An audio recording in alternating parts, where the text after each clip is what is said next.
এক মাদ্রাসায় এরকম খাদেম ছিল, তো খাদেমের সাথে বাচ্চারা খুব দুষ্টামি করত, ডাকতো গরু, পড়ার সময় গরু ডাকতো। তো ও ছিল একটু সাদা সিধা, সহজ সরল, একটু হাবলা টাইপের, তো বেশি মাথায় নিত না। আবার দেখবেন হাবলা মানুষ চেতলে কিন্তু খবর আছে। একদিন বৃষ্টি হইতেছিল প্রচন্ড, এর দায়িত্ব ছিল ছেলেদেরকে খানা পরিবেশন করা। তো খানার সময় গেছে, খানা নিয়ে আসে না, তো ছেলেরা চিৎকার দিতেছে গরু কই গেল। একটু পরে দেখতেছে খানা নিয়ে আসতেছে, তো সবাই চিৎকার দিয়ে বলতেছে ওই গরু এত দেরি করলি কেন। বাস সরল সহজ তো লেগে গেছে মাথায়। মোতামিম সাহেবের কাছে যা বলতেছে চাকরি করব না। কেন? বাড়ি মাদ্রাসায় যেটি পালেন এটি সব দেয়া দাও। সবসময় গরু বলে শোয়া গেছি, আজকেও গরু বলতেছি। মোতামিম সাহেব বুঝছে যে সরল সহজ মানুষ চেতলে তো এরমই চেতে গেছে গা সিধা বাড়িতে।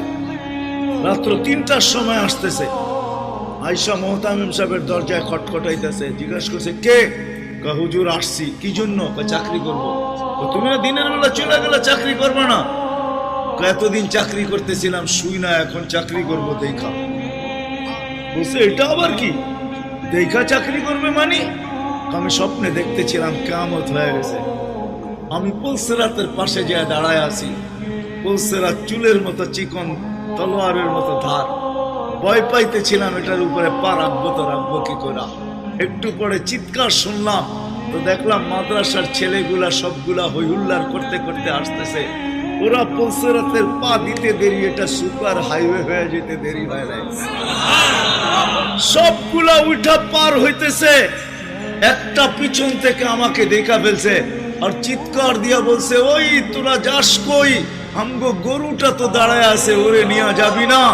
বলে সবগুলা পিছে ফিরে আসছে আর আমাকে উঠায়া কেউ হাতে কেউ পায়ে ধরা সব কাঁধে করে নিয়ে পার করা দিছে।